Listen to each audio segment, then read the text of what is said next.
Príjemný dobrý večer. Príjemný dobrý večer.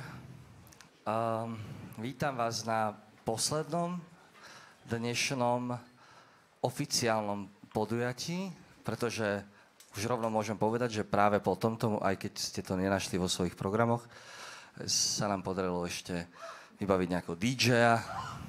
Je to tak.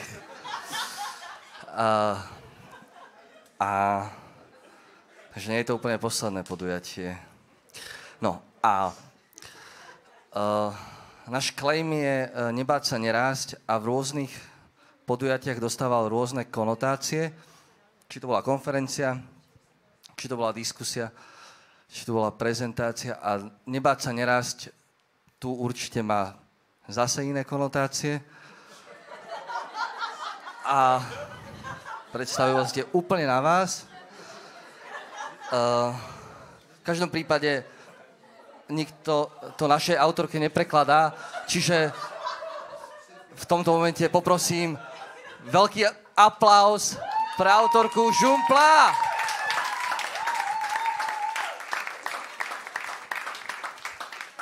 A ja by som rád odovzdal slovo Marekovi Hudecovi, ktorý vás bude sprevádzať týmto podujatím.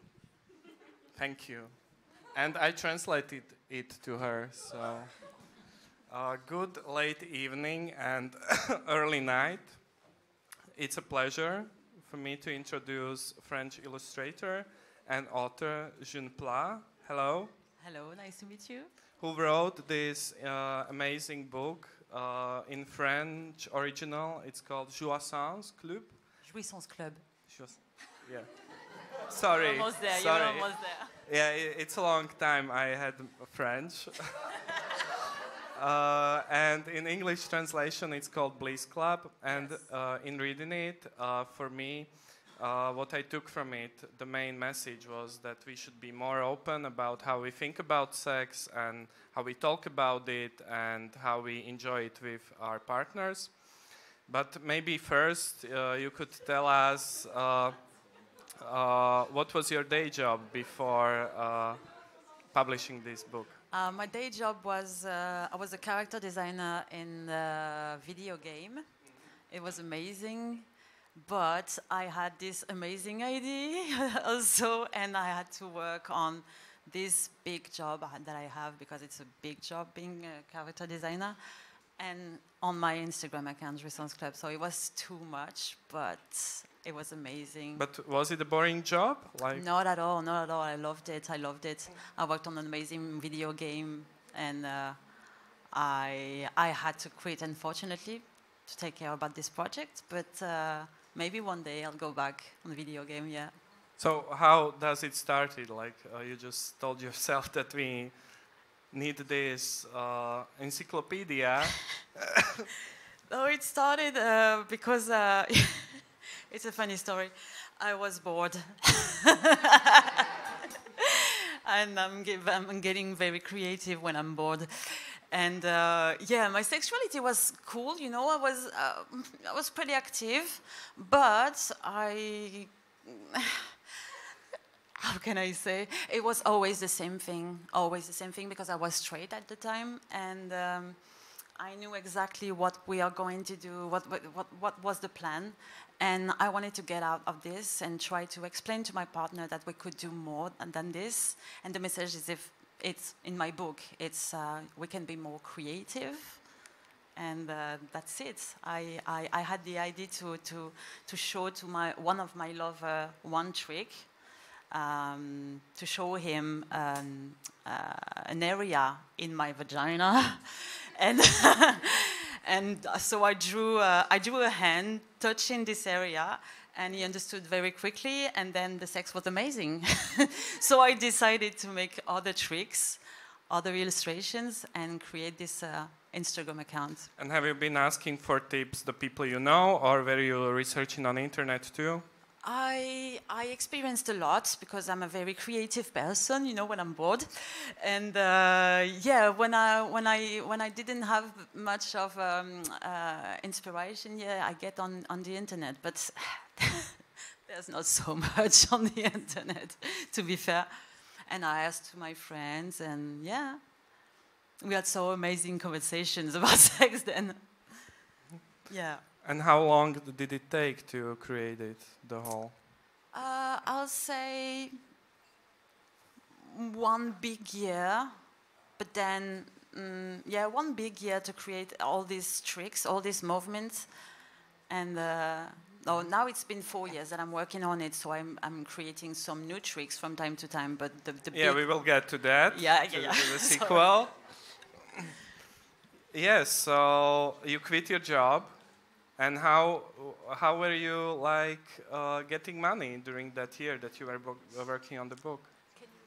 Like getting money, like sustain yourself. Oh, well, when you have an Instagram account as big as mine, you begin being contacted by brands. They want to sell their products. And yeah, I had to sell sex toys, receive free sex toys every day. It's exhausting, but but it's my job now. So you see that it's a big industry. It is a big industry, but I don't want to make it my job. My real job is to create content. And to create content, I had to do that, but I try to not to be, a commercial Instagram account, because I really want to talk about sexuality, not about sex toys, even though sex toys are great sometimes. And when did you know that you have enough tips? Like, I have enough, so I can publish it. So this is the book. I didn't know.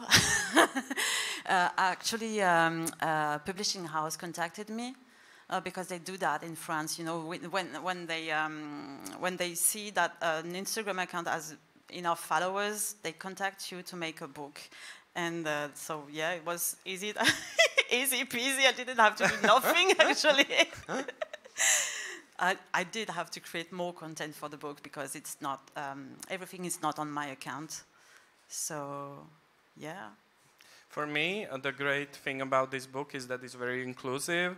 It's not like about straight sex, but also gay sex, also about trans people. Yeah. Was it hard to research it, about the stuff that you couldn't experience? Yeah, because we're not used to write in an inclusive way in France. I don't know my Slovakian, but yeah, it was a bit tricky at the beginning. But when you're used to it, it's easy. When you're getting started to think about sexuality in a big spectrum, you don't think about straight people or lesbian or gay people. You just think about sex, and that's easy for me because I was just drawing hands, part of the body, so it's not related to a gender or to sexual orientation. So I just had to talk about sex and not people in general. Like, people can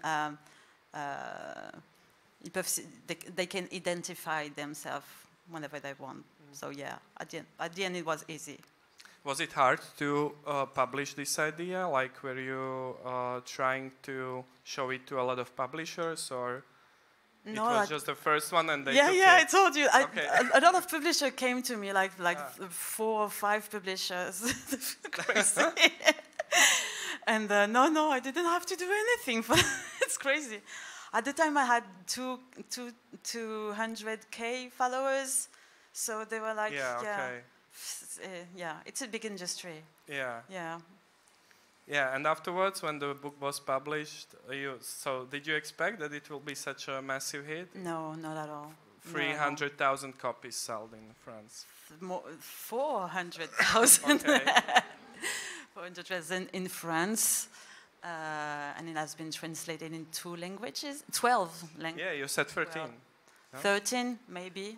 Mm-hmm. I lost track. I'm sorry. Yeah, that's crazy. No, I didn't expect that at all. For me, it was just for fun. I wasn't there for. I didn't expect anything, and maybe that's why it's so fresh. It's just because I wrote it it was fun for me. Mm-hmm. Yeah. You also said that you made the book because you felt that France is a sexist country, or Marseille is a sexist city. Not only Marseille. Can you elaborate more on that? Like, yes, it's a sexist country, but the problem with that is that there is no sexual education at all. At the time when I was younger, my only source of sexual education was mainstream porn, which is really bad. And now it's progressing. Now we have more interventions in high school, which is great, but it's not enough. And what was your question again? I think about reception. No, sexist country. Why is it sexist country? Yeah, sexist country. I think it's not only sexism is not only a French issue. Yeah, of course. No. I'm sure in Slovakia you have your quota of sexism as well. I wanted to get to like how was the book received in different countries? Like, did you have different type of feedback? I know that Italia loved it, maybe because they love to talk with their hands. I don't know, but yeah, Italia. So they use their hands. They use their hand. They understand this language. So no, it worked really well in Italia and in Spain, in Germany as well. But I didn't have bad reviews. Mm-hmm. I don't know. Maybe some conservative people who were like writing you that. Maybe. I'm waiting for the Poland edition for that. Yeah. Polish edition. Yeah.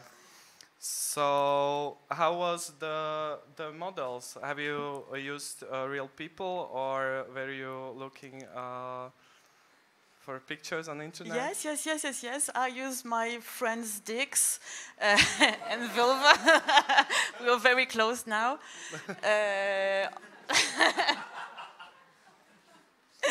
Most of the hands are mine because I had to work quickly. You know, when you're on Instagram and you have to post every 2 days, you have to make it quickly. So I didn't make an effort on that. So I took my hands in photo and I drew it on my computer. This is my hands. This is my hand. Yeah. For me, very interesting about the Slovak translation was the creative ways in which the translators describe sexual organs. So how is it with French language? Is it white and colorful? Is it colorful and white? Yeah. I don't hesitate to to use some, raw words because it's in our language, it's in our culture to use this kind of words. I don't know in Slovakia how it is, but in my country, it's okay to say that, even though some people say that it was a bit vulgar, but I don't care, it's my language. I come from Marseille. Marseille is very vulgar. But for me, it's important to say this kind of word as well, because it's important to say the real words, like vulva, penis. Yes, it's cool. But it's also okay to use some kind of funny words because it's fun, for God's sake. Yeah. I wanted to return to one idea you said before about sexual education, that it's not good in France, it's not good in Slovakia either, it's very bad. No shit. And very surprising. Very surprising. But I noticed, and you mentioned it too, that internet is somehow like stepping in and the young people are searching for information there. So do you think that internet can cause in some way a sexual revolution? Well, it's the case right now. I think that internet is breaking the game in terms of sexual education because government is not making the job, and that's a good way to learn your sexuality because to start, it's free. It's free, and it's very important for me to create free content for young people, for example. And I lost myself. And if nobody's making the job in high schools, in schools in general, we have to take the power. We have to, and when I say we, I'm saying women, I'm sorry for that. It was about time to talk about this subject because nobody's doing this. Nobody's doing it. So why do you think that people are not afraid to talk about sex on the internet, but they are afraid to talk about sex in the public space? Well, there's a screen, you know. People are not afraid to insult you on internet. So True. you know, it's easy on internet. You can do and say whatever you want behind the screen. You're hidden. It's fine. I think it's more comfortable for some people to talk about sex in this dans cette situation. Yeah. In your book, you hinted that for a lot of people, sex can be a stressful situation. And I believe so, that it's for many of us. So why is it? Like, why can we be more relaxed and more open? Well, there's a lot of pressure because I think we don't have much reference pictures. You know, when you watch, I can talk about mainstream porn. It's obvious that it's not real life. It's not real sex. It's too much. It's not showing the real sex of the real life. But for me, when you're watching a movie, a simple movie on the cinema, you always see a straight couple making penetration and having orgasm at the same time. It's not reflecting. It's not real life either. So it's the only kind of picture that we can have. I'm sorry for my English, but No, but it's a shame because sex is not only this. And if we don't have reference pictures like we have in cooking, for example. We have a lot of recipes in books, on the internet. We can create a lot of things, and when you have an ingredient in your kitchen, you can use it because you know that maybe it's going to work because you saw somebody do it in his salad or whatever. For sexuality, it's not the same. Everything is hidden, and all you can see is penetration. That's why maybe we're not so creative. That's why we're not, it's not our fault. So why do you think culture is so obsessed with penetration? Patriarchy. I don't know. It's because to start, penetration is it's easy. It's easy and it's really good. I'm not saying that penetration is bad. I love it. But, yes. But there is so much more than penetration, yes.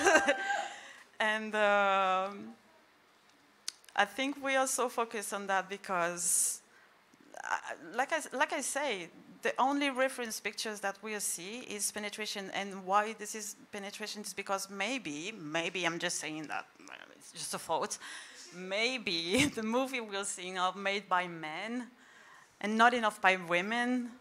And I can't wait to see more more movies made by women, just to see some other pictures. I'd like to see some more free porn, feminist porn on the internet. Yeah, also in culture, mostly we see just missionary sex. Yeah, missionary. It's boring. It's not boring. I love it, but not too much. But when you're watching it like for 100,000 times. But it's funny. There's a bunch of new movies and series. You can see couples making love differently now. Like you can see cunnilingus, for example. I don't know if you saw I May Destroy You. I love this show. It's awesome. It's from the UK. And it's showing so many stuff. I really like this ethical porn movement, yeah, which is very inclusive it's and very tries to show intimacy in different ways. Yeah. It's not free, unfortunately, and that's good because you have to pay those people. It's good, but they have bad bad concurrence. You can't compete with mainstream porn, and that's the problem. When you are 13 and you're going on the internet, you're not searching for feminist, ethical porn. This is not funny, and this is not free. Yeah. But maybe some people just don't know about it, you know, that there Maybe, is other type yes, of porn you can watch. Exactly. I agree with you. Yeah. And I'd like to. I like to share more porn websites on my account, but it's tricky on Instagram to do that. I don't want my account to be censored again. Maybe Yes. some other type of media you could use, you know, that is not age restricted, or you can type in some kind of magazine, podcast. You can talk about it in several medias. You're right. Yeah. We have to. Okay, I have more questions for you, but I will also give a word to audience if there is someone who wants to ask something. Jüne, now it's the time. Don't be shy. This is safe space. Yes. Do we have a microphone? I don't know, I just saw a lot of men today just commenting and not asking, so I just want to really thank you for the book. Thank you. It's really amazing, you can... I'm gonna cry. Thank you. You can read it in one sitting, but then you can just come to it when you really want something specific. And it's really amazing when the book can do both of these things.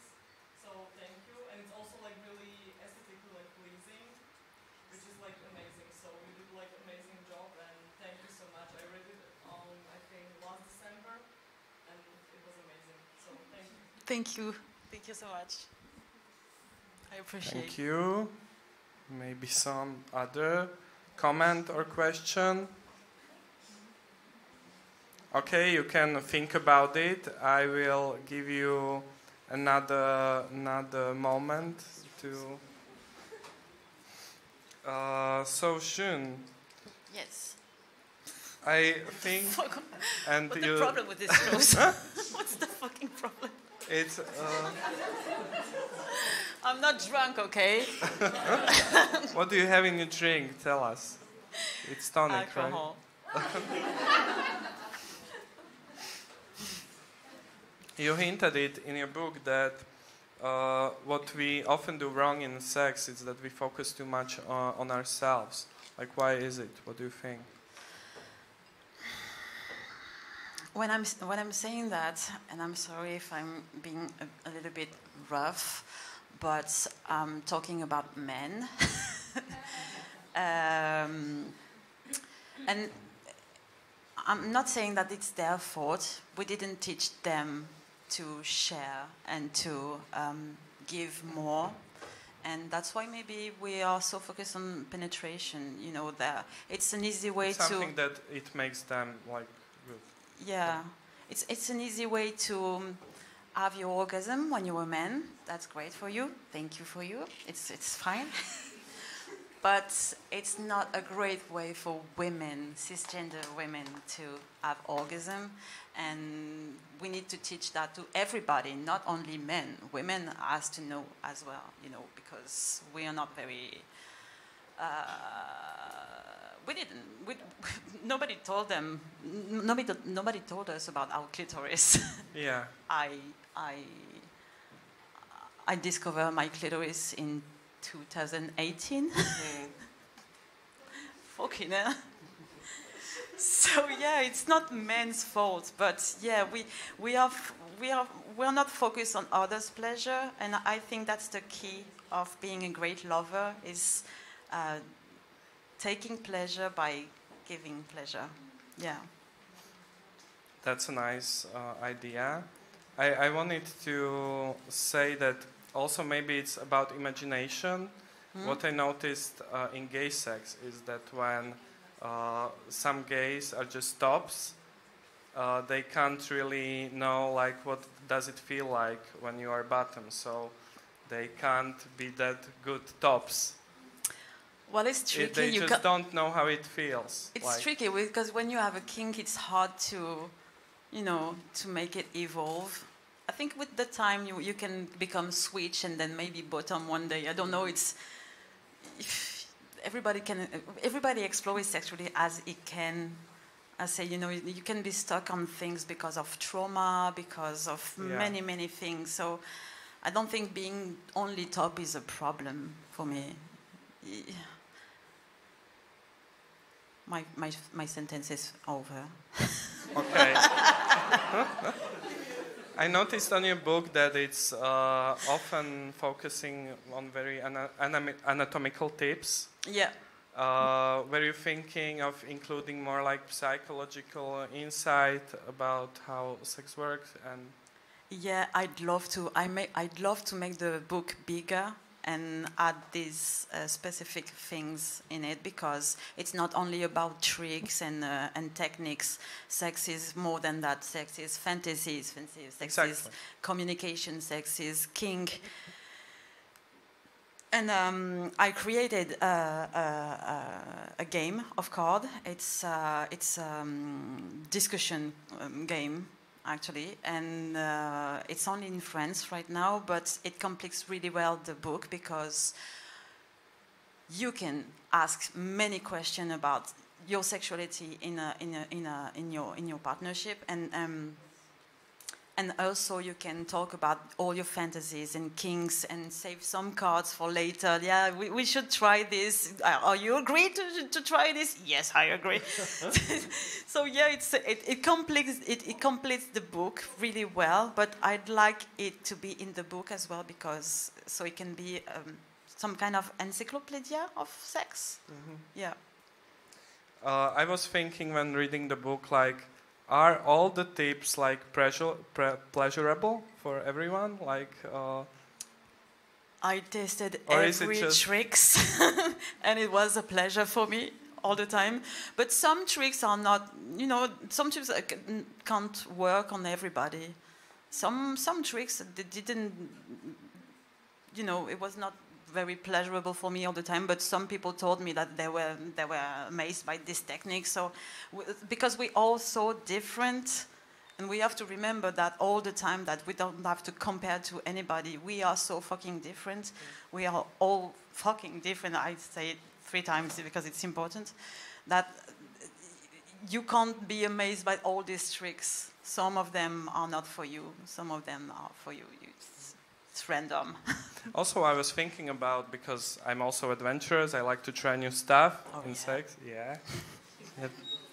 But like when you have this book and you read it through, you think this is all. Like, this is all I can try. And like there is this edge of stuff you can try, and then there is nothing new. Well, the idea of the book is to create in you the desire to be more creative. It's not a simple, basic manual that you have to do this or do that. No. You have to do your own tricks with that. Yeah, this is not all. Yeah, like it is boundless. You are the creative. You are the artist, not me.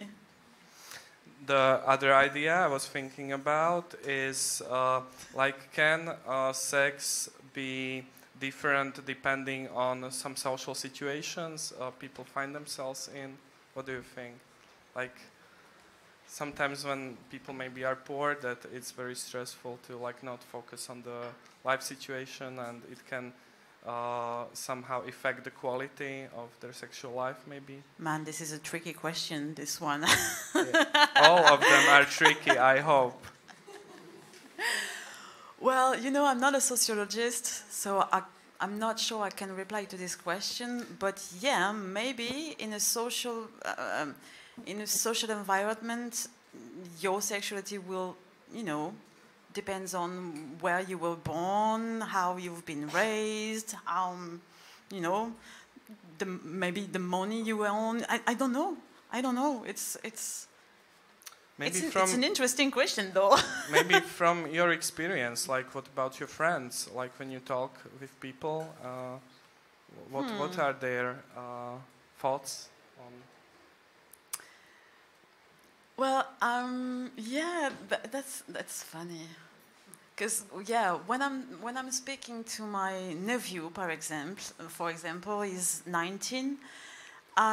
He comes from a small village in Marseille, and he has this vision of sexuality very, very. I want to try. Like I'm at the age I want to try, like that. Yeah, he wants to now. No, he's more focused on porn and that kind of stuff. It's pretty violent the way he talks about women. And when I speak to teenagers from Paris or big cities, you can tell the difference, that they are more aware of things, like they know about genders, they know about sexual orientations, they are bisexual sometimes more than us. They are very, very open at this age. But in small cities, small countries, they don't have the culture that they maybe need to be open to new things, So maybe the social environment is building something. So in your family, when they know that you published this book, are they coming from tips like, listen, like... No, it was very help awkward. us with... My dad never read it. He said, I'm proud of you. I'm really proud of you, but I can't. That's a relief for me because I didn't want him to read it. I'm going too far.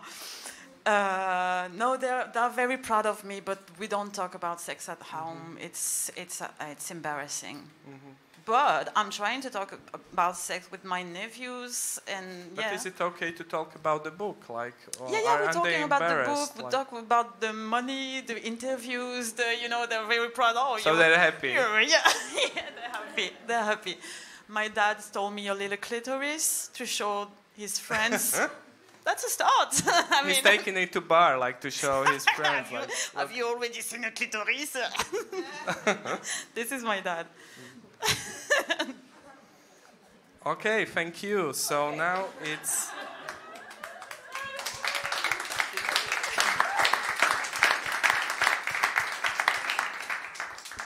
Now it's again time for the audience to raise their hand and maybe ask something that I haven't asked yet and they are interested.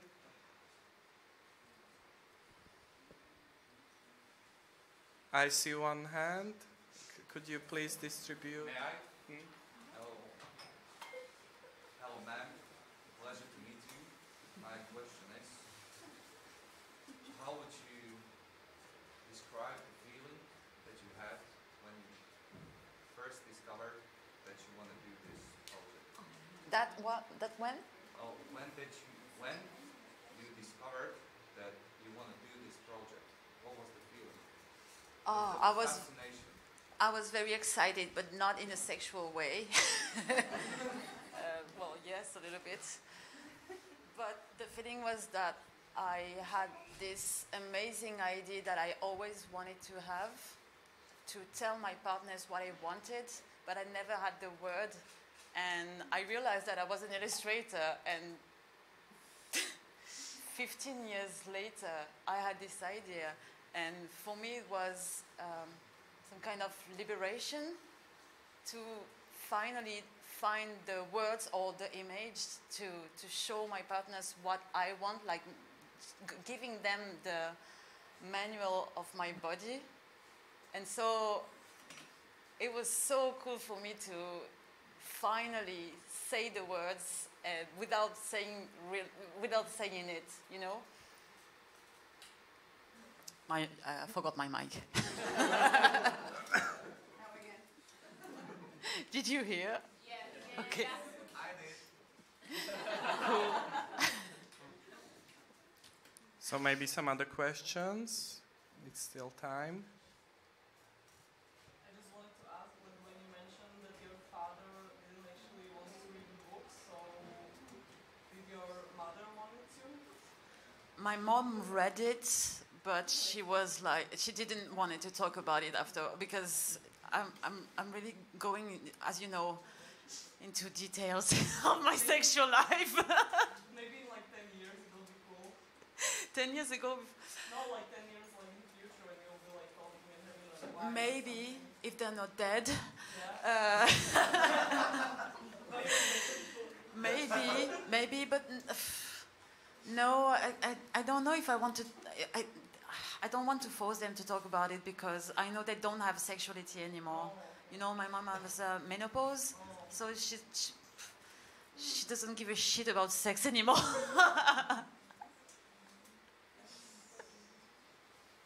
Like maybe there is a way to include like maybe older people too, like how they experience Yes, exactly, and sexuality. that's why I want the book to be bigger, because I want to talk about this kind of subject. I only had 1 year to write it, and I forgot so many things. I'm like, oh my God, no, I forgot that, I forgot so many things.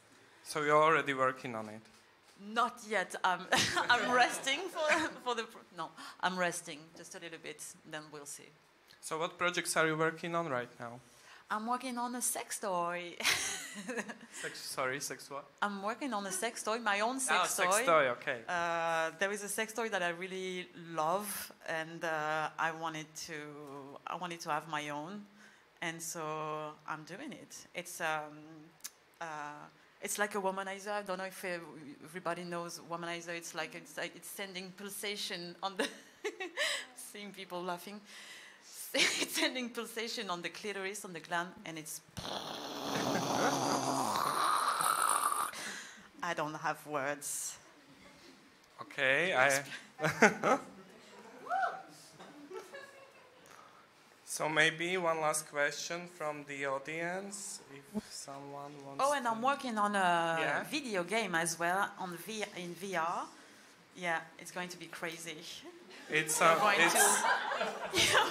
You're going to walk in big vagina, in penises, in anus, touching.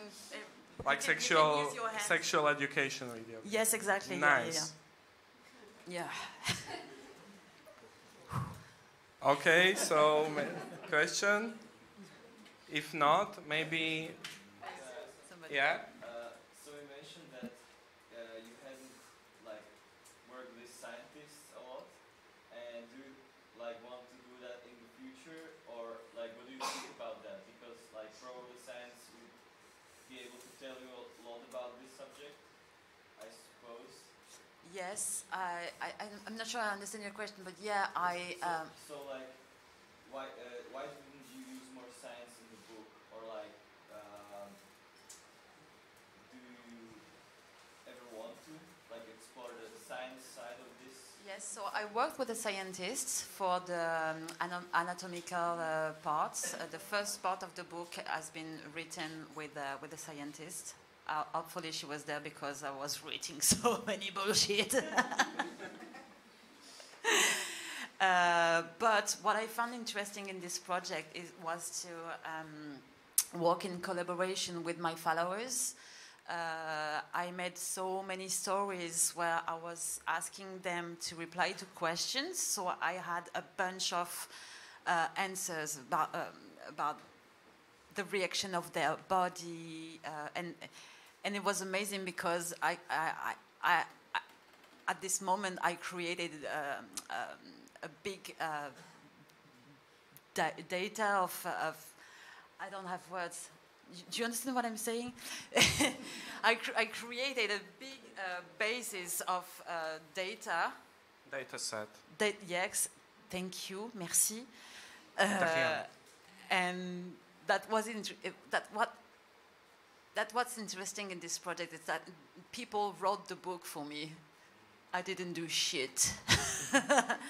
And what I actually learned with that is that we are all different. We are all kind of reactions that any scientist could have tell me, you know. Yeah. I wanted to say something else, but I don't remember. I see two other hands, so maybe this can go.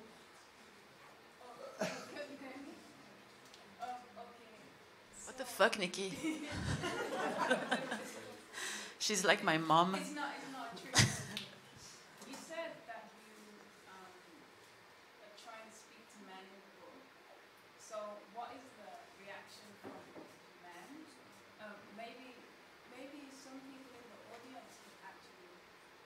respond and give some feedback if you don't have feedback from men. But you say if you're trying to, speak to men with some of the messages in the book, like what kind of feedback do you get from men in general? Most of the feedback that I had from men are very, very good because they felt like I tried to take pressure out from their sexuality. Like they don't have to have big dicks or to have a big erection to give pleasure, and that's freaking good for them, I guess.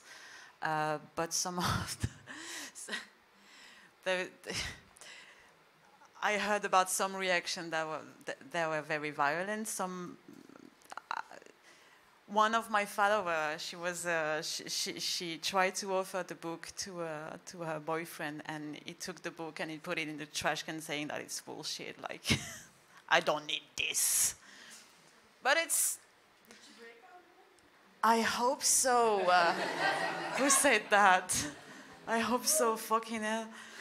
No, yeah, no, but it's anecdotic. Most of the feedback that I have are very, very good, and I'm happy with that. There was one question in the back row. Yes, please stand up, maybe, and like. Yeah. To ask you a question, when did you have your first sex, and did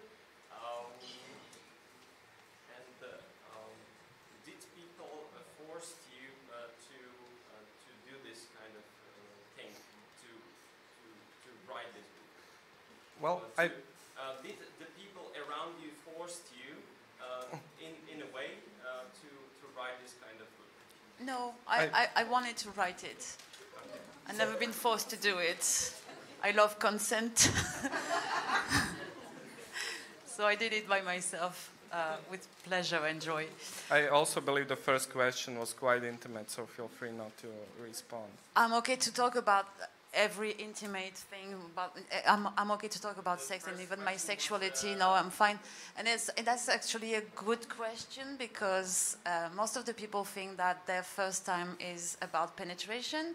So I used to think that I lost my virginity at 16 years old, but actually I lost it when I was 14. And it wasn't penetration, but it was still sex. That's it.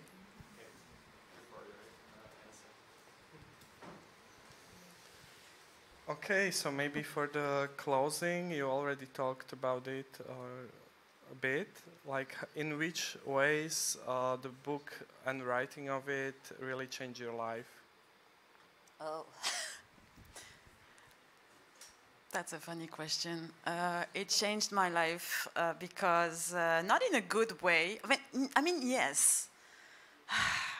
You sold a lot of books, at least. Yeah, I sold a lot of books, and I'm very proud of it, and it's an amazing story. But the book didn't help me in my straight sexuality. When I wrote the book and when I was running the Instagram account, my partners weren't very interested by my tricks, unfortunately. So I decided to turn gay. They were also like, poof. What? They were also like, poof, I don't need this. Like, yeah. No, it was not so violent, but they didn't really care, and that made me really sad at this moment. So yeah, I decided to turn gay. And that was a very good decision, but I still love dicks. And I'm very sad because I was doing this to help them with their own pleasure as well, you know. It was not only my pleasure that was important. But yeah, it changed that in my life. I was a little bit disappointed by my partners. But the good thing is that I helped so many people, so many straight couples to have better sex, that it's already a reward for me. But you still feel some regret? No, not at all. Not at all. No, it helped me really. I have a brand new sexuality now. It's that's crazy. yeah. And that's not sad at all because it helped me to experience something else. Yeah, exactly. Like you found something new. Yes. But yeah, exactly. New. Okay, thank you very much, Jüne Pla, for visiting BRaK Festival Thank and you. Slovakia. After the debate, I believe that you are open to sign some books Yes, of course. here in the hall. So thank you very much for being with us and have a wonderful night. Thank you.